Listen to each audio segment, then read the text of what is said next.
Welcome to Join the Conversation. Today, this is our second session of Join the Conversation. We had an earlier one today. If you missed that one, do check in our socials and do listen as well.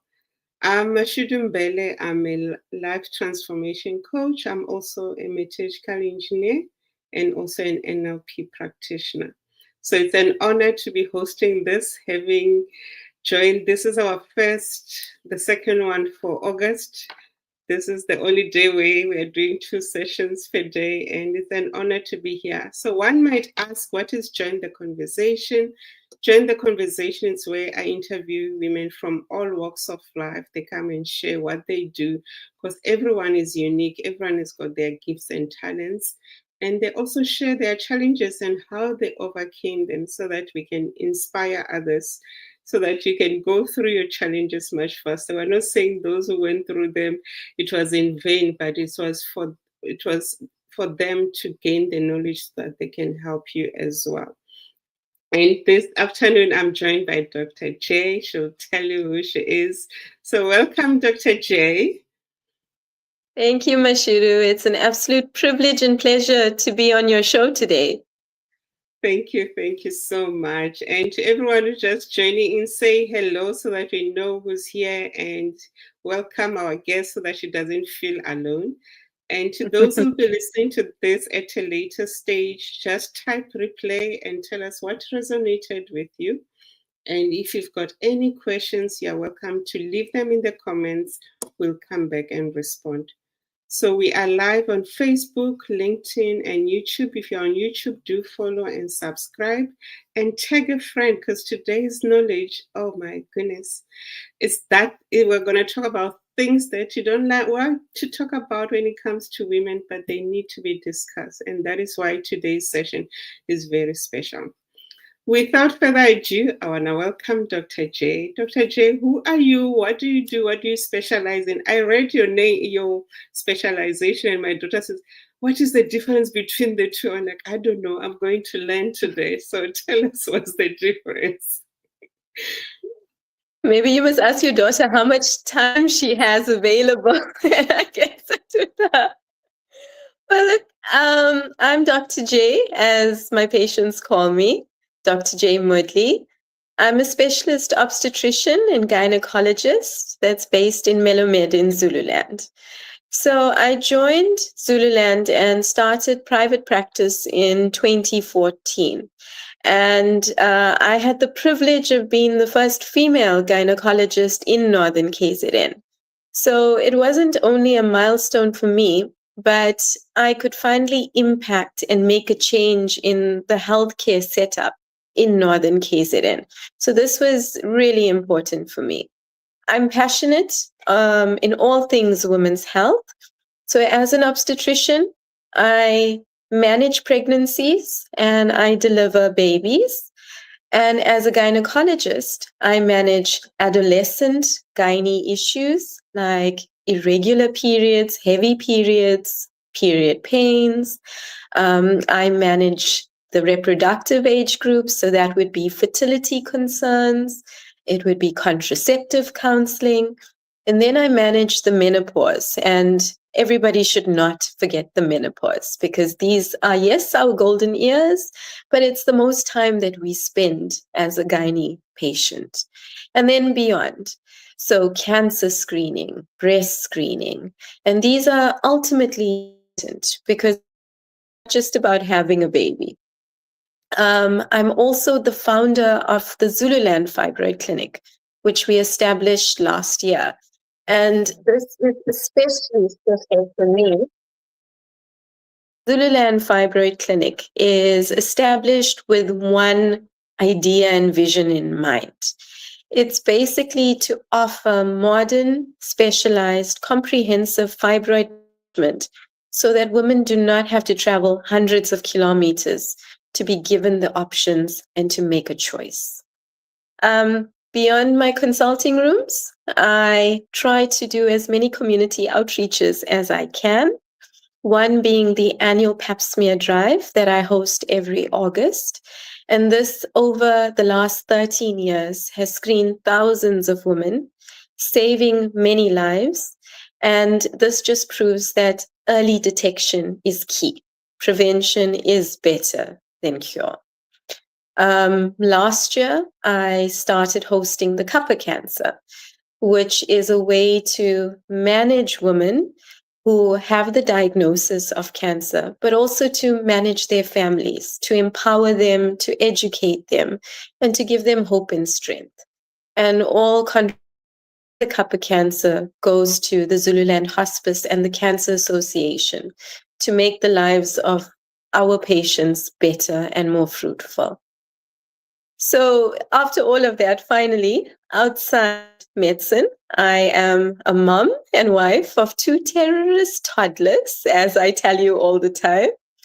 And I'm also, I'm a wife, I'm a daughter, I'm a friend, and a very proud member of the Zululand community. So all of these roles tend to remind me that my patient is also all of these roles. And in knowing this is why I strive to care for women, because we want women to be treated with compassion and dignity. Thank you so much. The fact that you walk the walk, it's encouraging, and also it gives a person the ease of saying, no, she doesn't just do this because it's her job. She does it because she's a woman and she's got all these responsibilities and taking care of everyone. Well, as you're talking, you mentioned about the screening that you do, like the pap smear drives and the cancer screening. Why is it essential for women to do that? Why is it so important? What have you observed that have made you to do this drive? Because we see it and we are grateful for the time that you take besides running your practice to do that. Well, look, women's health is not just about the physical. It's about the mental, the emotional, the impact it has on family members, on relationships, and a woman's dreams and what they would like to do with their lives. So having a disease doesn't only affect the woman. She is the backbone of her family. She's the backbone of her community. And when she is unwell, it filters down to the rest of them. So I honestly believe that prevention is always better than trying to cure a disease. And, women are natural caregivers, right? They're taking care of their families, they're taking care of their friends, they have work responsibilities, and their priorities are always last on the list. And that resonates with most women. They're either too busy to make a health check, they're too embarrassed to make a health check. I mean, how many times has someone said, I'm not going to go today because I didn't shave, or I didn't wax, or I didn't do my pedicure, or it's late in the day and I haven't freshened up. I mean, I always say to my ladies, look, guys, we're not on a date. I'm your gynae. So don't worry about all of these things. But it's the embarrassments, it's the busyness, it's the fear of not knowing what a diagnosis is. And this is why women who are healthy don't go for health checks. And that's where it should start. So I find that if I can bring this to the community, if I can tell women, look, tag a friend, bring them along, let's do it together, and then let's go for a nice lunch and celebrate afterwards. Maybe they can reframe how they think about their own health. And a pap smear is the only screening tool that can prevent cervical cancer. And if you look at all of the cancers, cervical cancer affects 1 in 8 South African women. And that is startling because you will lose 1 in 8 women every year. And if you look back on all of the different cancers, none of them can be prevented. Most of them is genetic or family related. But cervical cancer is not.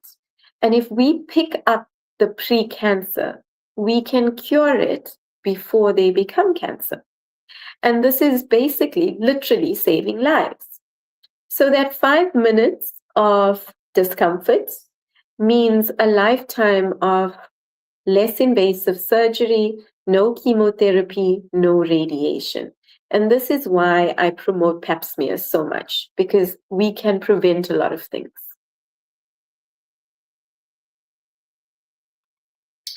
Someone might say, yes, I've heard about pap smear. What is a mammogram? Is it similar? Because it's always, we hear them, it's like two words working together. What is the difference between the two? So they sometimes go together because a general gynae checkup includes an ultrasound, a pap smear, and a mammogram. And the mammograms are usually for women above the age of 40 or women who have a strong family history of breast cancer. So before we even get to the mammogram, I would suggest that women do regular breast checks, because you know your body better than anybody else, which means that you won't wait until your body is screaming for attention to do something.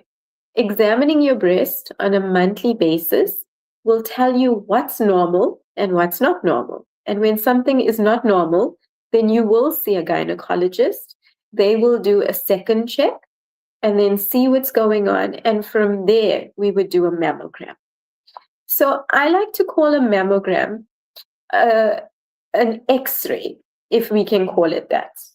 And it's done from the age of 40, and then, if normal, every 2 years subsequently, because from the age of 40, breast cancer risk increases. So they're completely different areas of the body, but they mean the same thing: screening and prevention.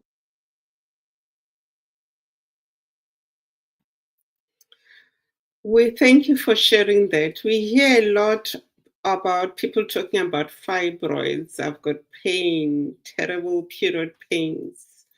To someone who's hearing this word for the first time, or to someone who's had it, but they still don't understand, it doesn't make sense, what would you say? How would you describe that?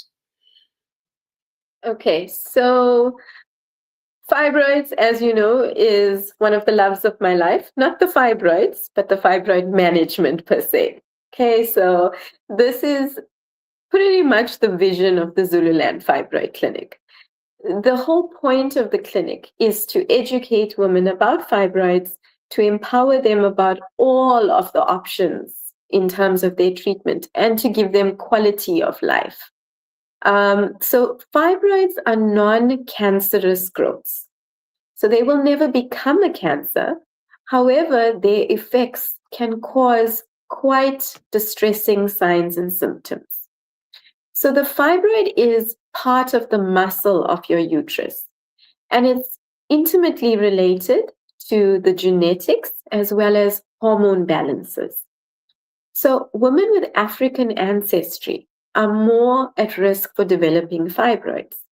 If you look back in your history, your grandmother may have had it, your mother, your aunt, your older sibling. They may have not known they've had it, but they've had the symptoms of it. And then when you play with the estrogen and progesterone with your body, it starts to grow. So it can start the size of a pea and it can grow to the size of a rugby ball. And this can happen quite quickly. What it does is it causes abnormal periods. So women will get long periods, heavy periods, bleeding with clots, regular bleeding. They may have bleeding after intercourse. And then it causes pain. So excessive pain during your period, pain during intercourse, pain when you're not on your period. It can cause pressure symptoms. So backache, constipation, the frequency of running to the toilet to pass urine. And then it can cause infertility and recurrent miscarriages based on where they're located.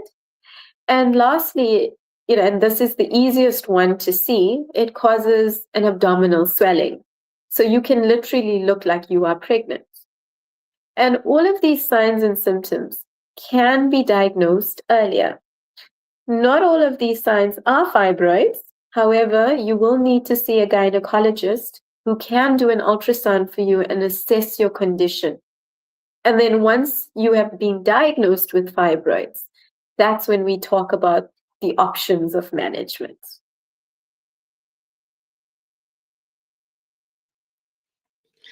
In your explanation, you mentioned abnormal periods. Because there's this thing of saying women are strong. When do we say it's abnormal for a woman who's going through abnormal periods and say, no, you're not being strong and all that? What would you say? So you've actually picked on a point that I talk about all the time. Women like to normalize their symptoms.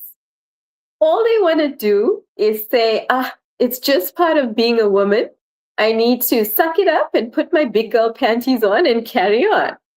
But yes, so if you are experiencing a period that is longer than 7 days, if you're having a period within 25 days, so that would be more regular periods, so it won't be once a month. If you are seeing that you are using more than 3 pads or 3 tampons a day, if you're having pain that's increasing from period to period, and you are actually showing signs of anemia, so fatigue, dizziness, you have lost your pink color of your gums, your eyes, your hands. Those are signs that you are losing excessive amounts of blood. So please don't sit in the corner, listen to your body and listen to your symptoms and seek help as soon as possible.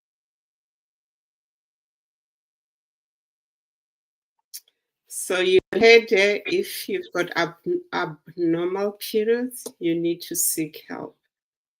There's young people coming of age now, and we talk about different contraceptives.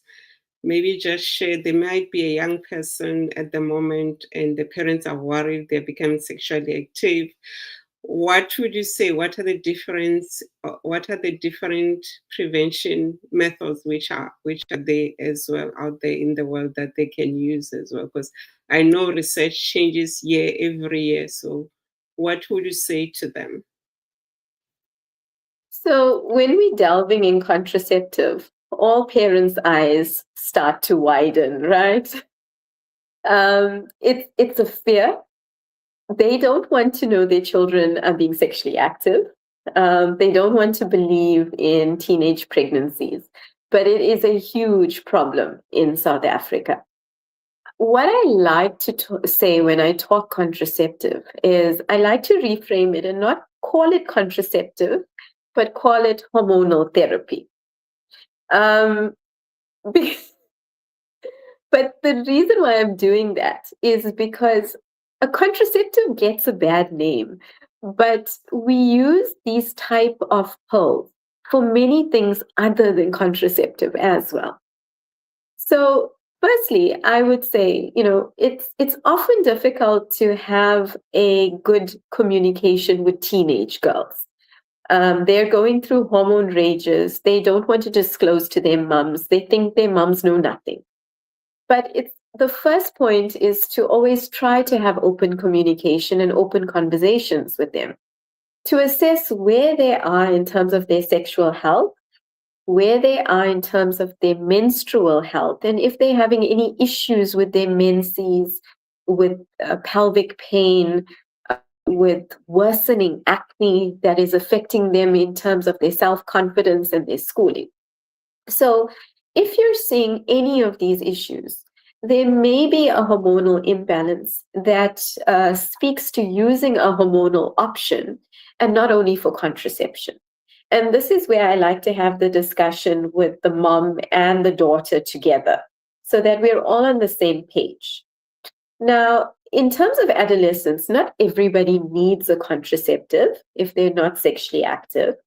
But if they are, I would strongly advise a good contraceptive option rather than using a condom or rather than using the morning after pill. So if we look at the condom, if it is used perfectly, 6 out of 10 girls will not be pregnant. 4 out of 10 girls will be pregnant, even while using a condom. And that's scary because that's almost a 50-50. If you're looking at a morning after pill, which is not seen as a contraceptive, you will be only preventing 3 out of 10 pregnancies. Okay, so 7 out of 10 of these girls will fall pregnant with a morning after pill. And if they do fall pregnant, there is congenital or structural abnormalities that can develop in the unborn child due to this contraceptive morning after pill. So these options are not an option. When a girl and their mom in, the first thing is to look at how compliant is this young girl to take a contraceptive. Is she going to take a contraceptive daily? And we can trust that she will. Can she do it at least weekly? Is it going to be monthly? Or do we need to look at something more long-term? And then we have to look at what other reasons should she be on a hormonal option. Does she have irregular periods? Does she have recurrent cysts on her ovaries? Does she have pain? Does she have really awful acne that is affecting her confidence? And then we can look at an option that can treat all of her issues in one go. So if you go into a state clinic or a state hospital, they don't have many options available for teenagers or for women in general. You will get 1 of 2 pill options that your grandmother used back in the day, or you will get an injection or an implant or a loop. And most young girls go for the injections or the implants. But they do have side effects. Prolonged use will thin out the lining of your uterus. So when you do stop it, you may not get a period for years on end. It can also cause excessive weight gain. It can cause bone loss. And it also affects their cycle when they start. So some girls start with the injection and then non-stop for 6 to 12 months. And that has its own impact on the young girl. So in terms of what I would recommend, if they are compliant, I would go on a very low dose oral contraceptive. That would work for them. And I usually say, choose a time that you know you're going to be consistent. If you wake up the same time every morning, put it next to your toothbrush. If you want to use it at night and you go to bed at 8 o'clock every night, that's when you do it. But make sure you're consistent. We do also have patches available. So this is a stick-on patch once a week. And these girls can still be active. They can still swim. They can still sit in a sauna. They can still exercise and shower and bath without it falling off. And it just needs to be replaced once a week. And then there's the loop options. So most young girls who are not sexually active will shy away from this option. But if they have things like endometriosis or significant period pain that's affecting them from going to school and their quality of life, there is a very safe option that we use in young girls called the Kyleena. And that is a very small type of loop that we can insert that is comfortable. You forget about it. You revisit it in 5 years. So those are basically the basket of options that we have available.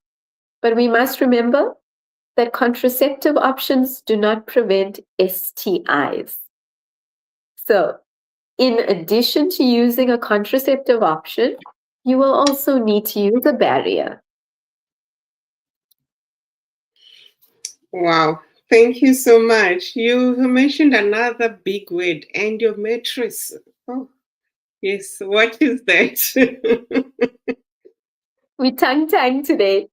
So Yes. So endometriosis is coming from the word the endometrium. And the endometrium is the lining of your uterus. So in a cycle or a period, you build up that lining. And at the end, when you are supposed to have a period, that lining comes out in the form of a period. And then the next month starts and you build up again. Now, there are certain women that are risk for endometriosis. And this is when that lining that was in your uterus has now gone and deposited itself in places where it shouldn't be. So outside the lining of the uterus. So it can sit on the outside of your tubes, on the outside of your uterus, on your ovaries. The bowel is right on the side and behind the uterus. It can sit there. It can sit on your bladder. It can sit on the inside of your tummy wall. And the day your period activates, those little deposits everywhere else activates during the month. And it's very much hormone dependent. When it activates, it can bleed in those areas that it deposited. It can cause scar tissue. It causes inflammation. So it's a chronic pain issue that these women feel. They have irregular cycles. They're always in pain. They have bowel symptoms, irritable bowel syndrome, spasmic colons. They have bladder issues. They have bladder pain. They present with infertility because it's damaged the tube or damaged the ovary. They can have miscarriages, but that's not as common. And so with endometriosis, it's something that we need to diagnose early so that we can prevent the complications of what it can do. And if we can prevent those complications, we can improve the quality of life, especially in young girls going through it and in older women. I hope I was helpful in explaining it. You were. And as you explained, you're just giving us more words that I need to ask. So the next one, you spoke about miscarriage. What are the causes of miscarriage? I know many women, they go like, I cannot have kids because I've miscarried, and it has got an emotional burden as well. So what is miscarriage and what are the causes? So miscarriage is defined as a loss of a pregnancy before 20 weeks. Okay, some centers use 24 weeks. And the reason why women miscarry is vast. So it's not an issue of them falling pregnant. It's just an issue of them carrying this pregnancy to 40 weeks. And we have early miscarriages, which is under 12 weeks, so first trimester, and late miscarriages that occur in the second trimester. And in the first trimester, it's usually because there may be a genetic problem with the pregnancy. So it could be an abnormal DNA coming from either the mother or the father. It could be an issue of how the placenta, which is seen as at a later stage as the afterbirth of your pregnancy, so how the placenta implants into the uterus to get its blood supply and keep the pregnancy going. It could be a hormonal issue. So we rely on progesterone, which is the hormone to sustain a pregnancy. And if those levels are low, that could cause a miscarriage. But it can also be abnormalities in that uterus itself. So there are some congenital abnormalities. Women can sometimes be born with 2 uteruses. It's not a common thing. Yeah, it looks like a little heart. So women, it's not a common thing, but if women are undiagnosed, they can go years of recurrent miscarriages only to be diagnosed later. They can have fibroids. They can have endometriosis in the uterus, and that could impact on a successful pregnancy. And then the big thing in South Africa, STDs. So it is quite easy to get an STD if you are having unprotected intercourse. Even if this is your only partner, your partner may have had other partners. And things like chlamydia, gonorrhea, they're very common in causing miscarriages. So these are some of the causes of the first trimester.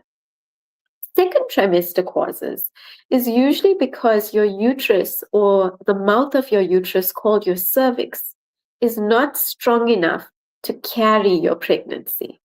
So once the pressure in the uterus increases, the cervix opens pregnancy.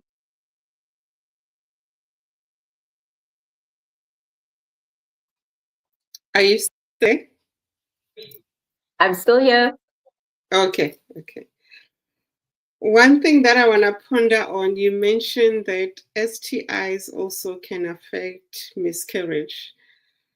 Do they also affect your fertility in terms of you carrying a child, just even being pregnant? Would you say that? Yes, definitely. So there's a group of STIs that physically cause inflammation and damage of your tubes, your fallopian tubes. And that is the bridge between the ovary that brings in the egg and the uterus where the pregnancy needs to be carried. So if that bridge is broken, what it means is that the egg cannot reach the sperm.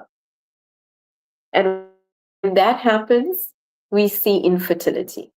So it could be that you, at some point in your life, were fertile, you developed this STD, and that caused damage of your tube, and you no longer can fall pregnant. So these women still have good eggs, they still have a good uterus. However, that bridge is broken. And in these women, they can go for IVF, but at quite a cost. So you're looking at between 150 to 200,000 Rand per cycle. And this is not medically covered. So that's the biggest cause of infertility, and it's called PID, pelvic inflammatory disease.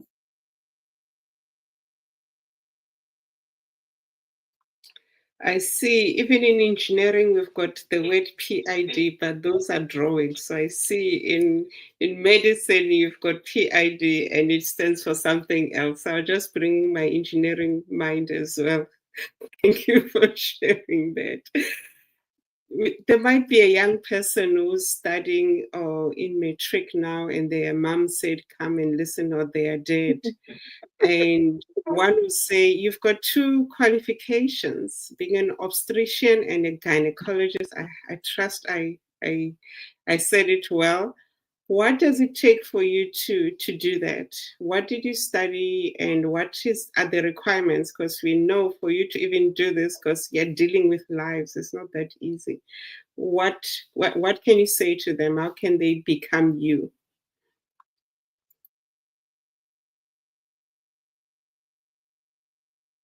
Well, look, first you need a love for the profession.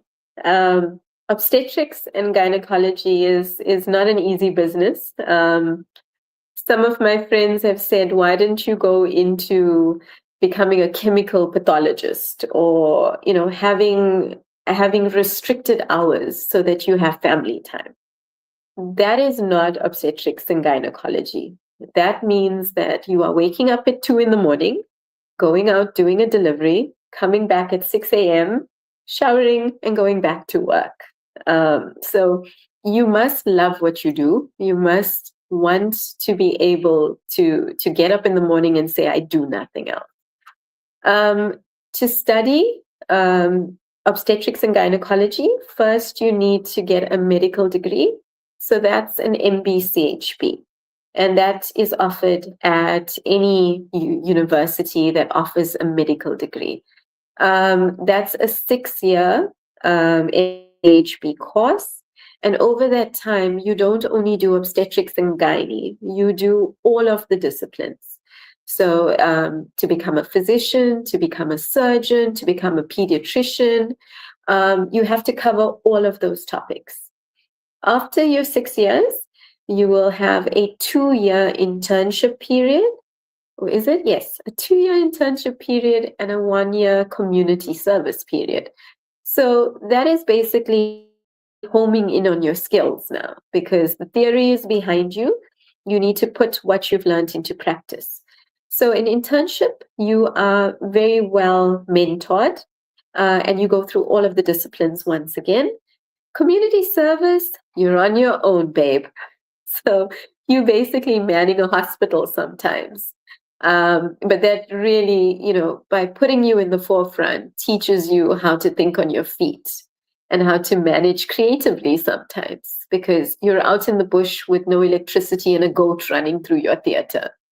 And then once you're done with community service, then you can choose your specialty. And I went into obstetrics and gynecology. So that means a minimum of 4 years in a discipline in the obstetrics and gynecology department. So during that time, you spend an equal time, 2 years becoming an obstetrician and 2 years becoming a gynecologist. At the end of it, you have to complete your master's, and that is your ticket to write your final exams. So during this time, you write something called a Part 1. Then you have to complete your master's in medicine, so your dissertation, which has to be approved, and then you can write your Part 2, which is your exit exam as an obstetrician and gynecologist. And then you can go out into the world and deliver beautiful babies. Wow. So essentially what you're telling me is 12 years of being in school and roughly almost 14 years for you to be who you are. Pretty much. Wow. So I trust you got that. So you can see it's a lot of work that one has to put in because lives are involved, and also is the love for the work. One thing you mentioned when you're talking about your specialty, you mentioned menopause, and now it's a buzzword. What is menopause? How can someone know they've got menopause and how they can handle it? When do they come to you and say, yo, Dr. J, I need your help. I don't know what to do. So it's a buzzword now because it's more women are living longer. And the nice thing about empowerment in education is that women know that they shouldn't suffer in silence. So many women start having symptoms of what we call the perimenopause from about the age of 48. So it's associated with your estrogen levels going or declining. And this causes you to get hot flushes, your skin starts to thin out, it dries up, you get vaginal dryness, you get recurrent urine infections, and then it affects your bones. So your bones become weaker, you're at risk for osteoporosis. It does affect your mental state because the hot flushes is causing insomnia, the insomnia is causing fatigue, and you have mental fog, basically. It affects your relationships. So not only your relationships with your partner in terms of sexual function, but it affects your children, your colleagues. You don't want to leave the house. And your quality of life is impaired. The big thing about menopause, though, is that you are also at an increased risk of cancers. So breast cancer, cervical cancer, you're at risk of heart attacks and strokes.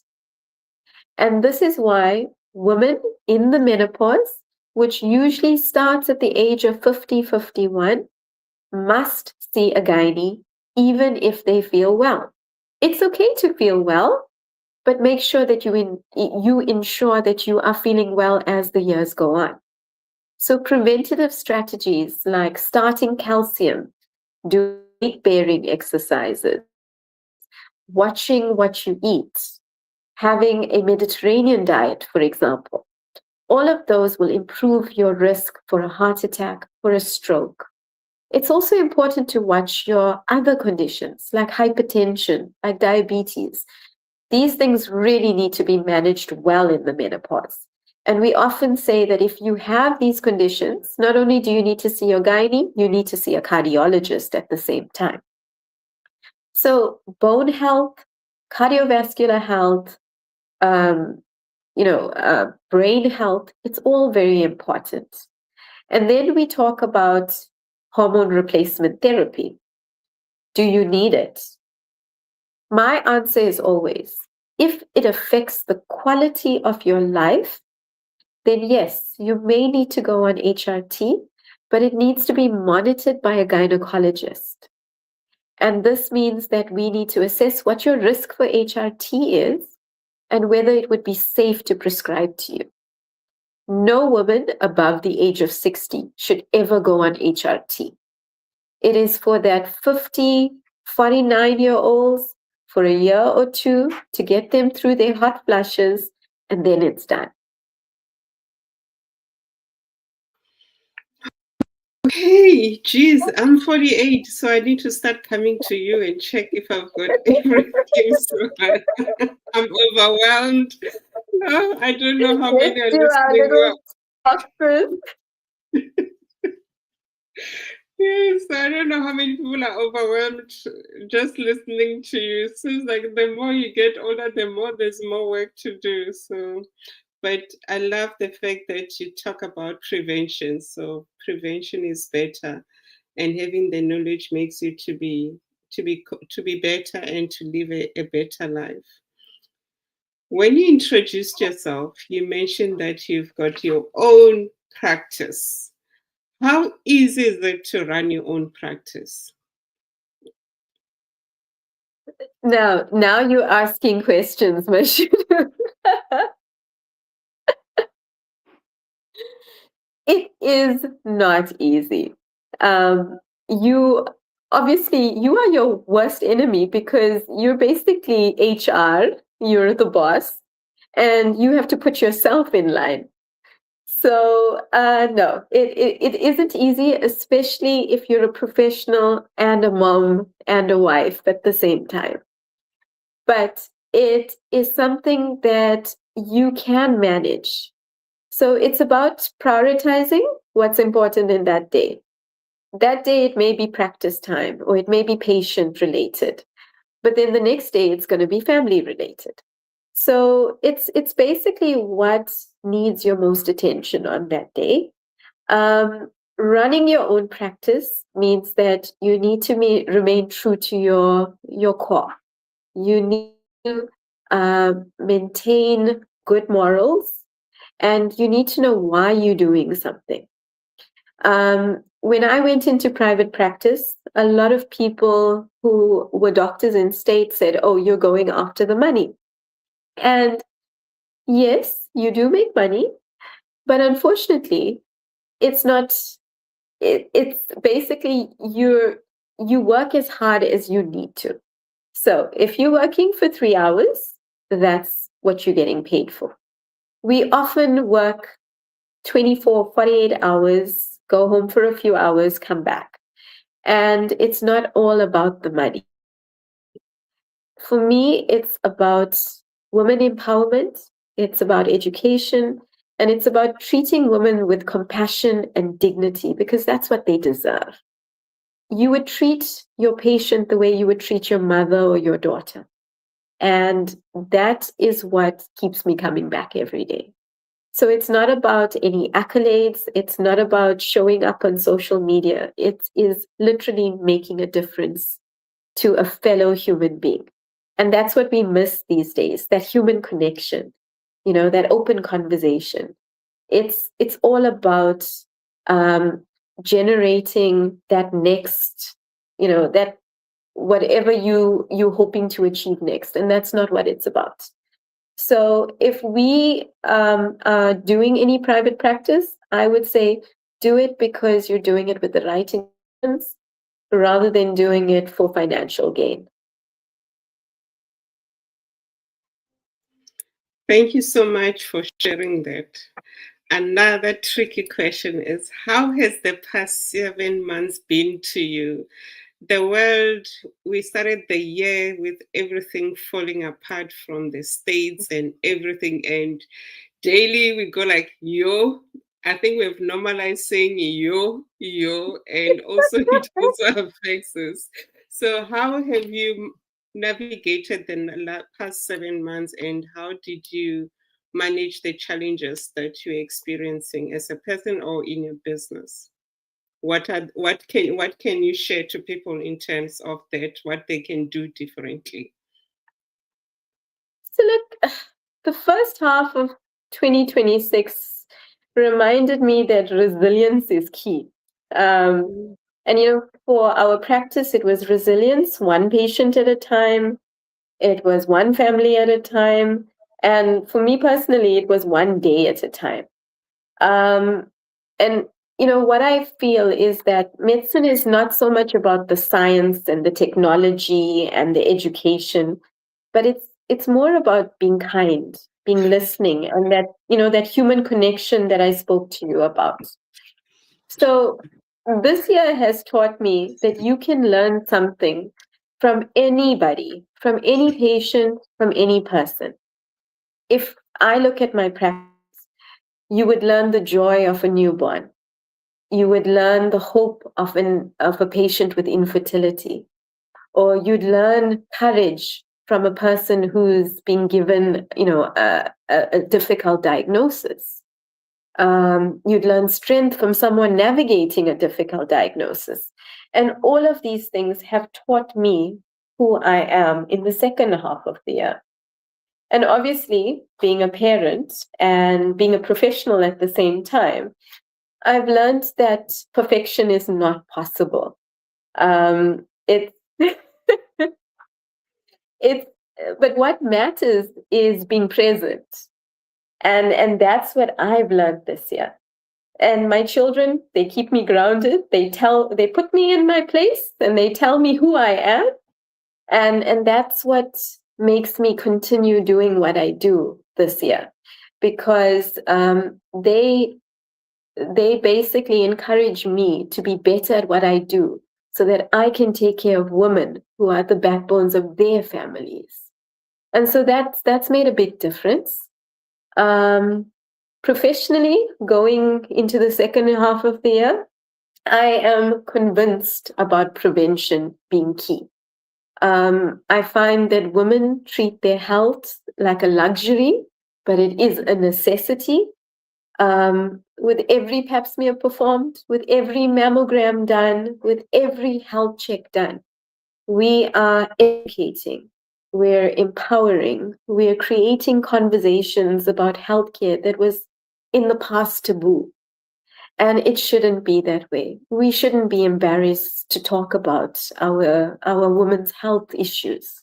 And we shouldn't be embarrassed to talk about it openly. And this is what I'm trying to create for the second half of the year. So I am very pro women's health advocacy. I am pro breaking barriers. And I am pro community expansion for women specifically. Because if women are healthy, steadfast, and strong, we have a stronger community. And women should not put themselves as their last priority. And they shouldn't do it for the people they love. They should do it because they love themselves. I love that. Thank you so much for sharing. So the key question for today is, what message do you have for women or anyone during this Women's Month that will uplift them and they go like, yes, I needed to tune in today and listen to this. And to those who'll be listening, do share what you have learned and tag your friends and family so that they can hear, because I learned a lot. It's like I was in class today. I trust all of you were in class with me as well. So what is your key message, Dr. J? Well, look, my biggest message to women is that they should choose themselves. Women are natural caregivers. They're worried that their children's needs are met, their partner is fine, their families are fine, their work friends are fine, and then they prioritize themselves at the bottom of the list. But there is nothing wrong, and there is great strength in seeking help, in asking for help, and in seeing a medical professional. Because, like I said, a healthy woman equates to a healthy family, and a healthy family becomes a healthy nation. So, yeah, choose yourself first.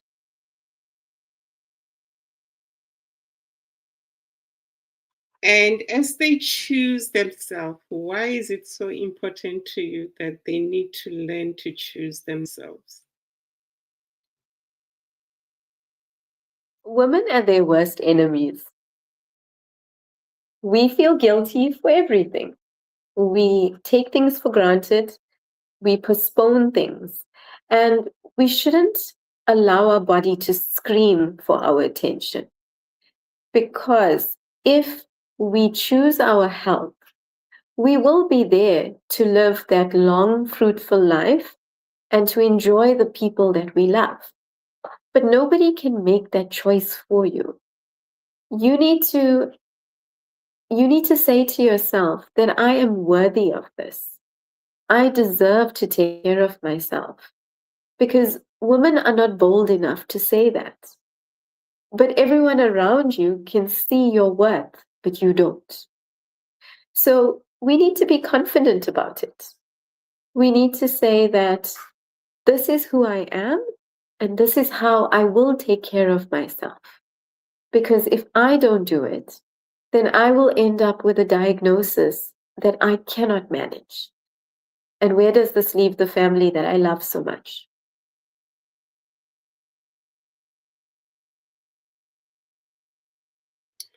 I love how you've put it. And I know there's a lot of drives that you're doing, your campaigns. So how does one reach out to you, and what is happening? What are the events that you're busy with so that they can come and support or come and learn to be better, so that they can prevent most of the things that we spoke about? So the one that is being hosted in August is our annual free pap smear drive. We have multiple centers. We've performed our first leg at Queen Nandi Regional Hospital for the staff and the uninsured women of that area. On Friday is 𝗖cie. On Saturday, I'm at Melomed at my rooms. And then we have 𝗖cie_𝗶𝗃, Aquadine, Matuba. So it's going to be a busy month, and you can catch us at any of the sites. It's a first come, first serve basis. So if you look at our social media platforms, that is our Facebook or our Instagram, we have all the dates. And if you call in, you'll be able to get the times that you can arrive for any of these. It is completely free of charge, and I will be the one reviewing and discussing your results with you. So that is our pap smear drive. We are planning on screening 400 women this year. So let's make that target, ladies. The second one is my 𝗃𝗃 cancer. So that was launched last year in an effort to improve the access and the education around cancer diagnoses for families who need support and for the patients. And then all proceeds go to the Zululand Hospice and the Cancer Association. So that's coming up in October. The details for that is also on our Facebook and Instagram page. We would love to see you there. It is a whole lot of fun, a whole lot of education, and some fancy dress up. So that would be in October. In September, I am hosting Zululand's first pregnancy expo, which is a one-stop shop for all pregnancies and beyond. It is supporting local vendors, because why would we not support the great local vendors in Zululand? So it is from photography to maternity shoots to cake baking to nannies to massages. We've got everything, and we're very proud of our first event coming up in September. So where can you find me? I'm on Facebook and Instagram. If you Google my name, you will find me there. I'm also on www.drjaymoodley, that's JayMoodley.co.za. And this is a page that has a lot of informative links and education as well. It also includes all our community initiatives and links to our Zululand Fibroid Clinic, where you can get more information. Finally, I am part of the Fibroid Clinics SA network. So that's www.fibroidclinicssa.co.za. And then if you would like to speak to me in person, I am at Suite 107 at Melomed Richards Bay Hospital, just at the corner of the John Ross and the N2. So you can see me and then go for lunch in Bolito. So guys, you can see and then get on the N2 and go to Bolito. Thank you so much for sharing and thank you for agreeing to be part of this. And I trust everyone who will be listening or was listening will be empowered, because I learned so much, and we can see it in your passion of how you do your work. And we trust that minds are open, people are thinking differently, and we're going to prioritize our health, because a healthy woman brings a healthy family, which brings a healthy community. So that is the new tagline when I talk about it, that you make sure that we've got healthy communities, because it starts from home, and we're grateful for that. With that, any final words before we leave? I would say I'd like to see you soon. Yes, we need to connect. We need to have our catch up. And thank you. It has been an honor. And I love the collaboration and how I met you. Somebody recommended me to you and all that. It just shows that we need to continue empowering people, going out there and showing up and be the change that you want to see, even with our voice. Definitely. Yeah, true. Yeah. And to those who want to be part of Join the Conversation, do send a message. There's still some slots if you want to share your stories, because everyone has got a story. Everyone. So if you're going to judge yourself, you're wasting time. Just send the message and say, I want to speak to you, because I think you saw there isn't any script. We just talk. This is how it is. We just talk, because we need to have those unscripted conversations, and that makes people to be at ease. And that is the goal of Join the Conversations. Yeah, thank you so much. Have a lovely day to everyone who's tuned in. Oh, thank you for having me, and thank you for this platform. It was awesome. Thank you, thank you. So I'll reach out, then we can connect and have our coffee again. All right. Take care, everyone. Bye. Bye.